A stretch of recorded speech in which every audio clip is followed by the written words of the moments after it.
Merci mille fois, Jenny. Effectivement, il y a 1000 synergies qui sont envisageables. On va maintenant passer à une keynote en ligne avec André Tricot, qui nous suit depuis avec un petit peu de retard. Du coup, je vais lui demander aussi d'être extrêmement concis pour qu'on essaye de rattraper peut-être un petit peu le temps. Donc, André Tricot est professeur de psychologie cognitive. Ah oui, je vois qu'il me voit, parfait. À l'université Paul Valéry Montpellier 3. Et il nous propose une thématique qui va assurément vous intéresser. Les valeurs ajoutées des outils numériques dans l'éducation sont faibles lorsqu'on oublie la pédagogie. André, c'est à toi. Merci beaucoup de m'accueillir parmi vous. J'aurais bien aimé être présent physiquement, mais j'ai pas réussi à gérer tous les déplacements que j'avais cette semaine. Donc, la question, euh, je vais essayer de la traiter rapidement, la question des valeurs ajoutées.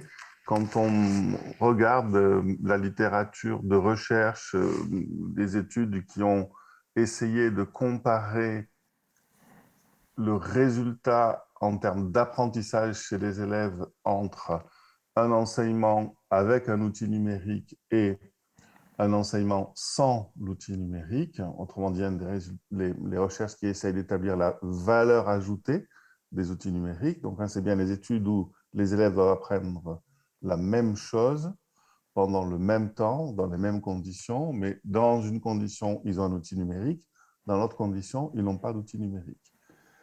Que nous disent ces recherches? D'abord, ces recherches sont anciennes et c'est au début des années 1990 que les premières grandes synthèses de ces recherches sont publiées. Et à cette époque-là, ces grandes synthèses de la littérature sur les plus-values nous disent on ne peut pas conclure, ça dépend. Ça dépend des outils, ça dépend des élèves, ça dépend des contenus enseignés, etc.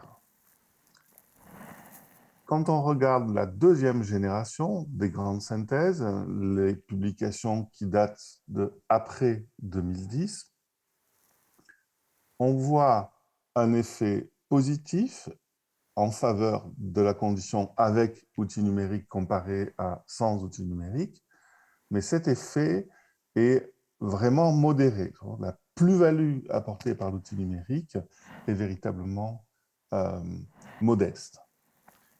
Et on trouve, me semble-t-il, dans un article assez ancien qui date de 2001, une collègue néerlandaise qui travaille en France, qui s'appelle Erika De Vries, qui nous dit, en fait, la question de la plus-value du numérique posée à ce niveau de généralité, ça n'est pas la bonne question. Il faut se poser la question des fonctions pédagogiques, c'est-à-dire se demander, cet outil, quand on lui fait jouer tel rôle dans la classe et qu'on confie aux étudiants ou aux élèves telle tâche, est-ce qu'il apporte une plus-value?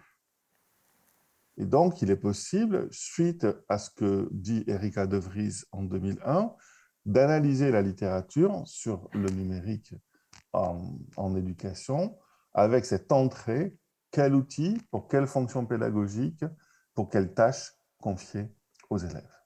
Et d'ailleurs, c'était la conclusion d'une des dernières grandes synthèses de la littérature par des collègues canadiens qui disaient pas autre chose, euh, essayer de rendre compte de la plus-value des outils euh, ne donne pas grand-chose. C'est chaque fois quelle utilisation pédagogique de la techno euh, qui est réalisée par les enseignantes et les enseignants en classe qui permet d'établir ou non une plus-value. Donc, je vais vous donner un seul exemple très rapide quand on s'intéresse à un outil qui est de regarder et interagir une vidéo, une animation. Donc, je vous mets la définition rapidement, je ne vais pas m'y arrêter. Et qu'on on a le genre d'activités qui peuvent être réalisées en classe avec ce type de support, des vidéos, des animations. Et quand on regarde la littérature empirique, on a comparé des élèves qui apprennent quelque chose avec une vidéo, une animation, ou des élèves qui apprennent la même chose sans la vidéo, l'animation, par exemple avec des images fixes, on constate les résultats suivants. Premièrement, la vidéo peut produire un effet qui submerge les élèves sous trop d'informations. Il y a trop d'informations, ça va trop vite, on est noyé sous la quantité d'informations, notamment quand on a peu de connaissances sur le phénomène étudié en sciences. Mais on observe aussi avec les vidéos un effet d'illusion de facilité, de sous-investissement. En gros, un élève peut regarder ou interagir avec une vidéo sans prendre conscience de l'exigence de ce qu'il est en train de traiter. On voit aussi des résultats qui sont très différents sur la plus-value des vidéos, selon qu'on s'intéresse à la vidéo comme support pour apprendre une notion.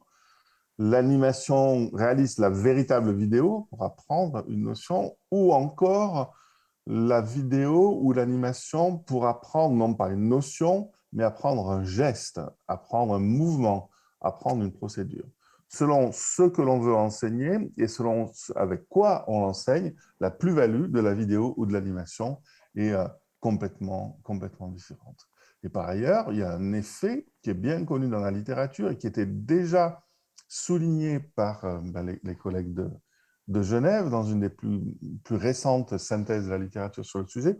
Il disait il y a un problème de la vidéo, c'est que c'est un défilement continu d'informations qui peut donc submerger les étudiants ou les élèves quand ils n'ont pas suffisamment de connaissances dans le domaine.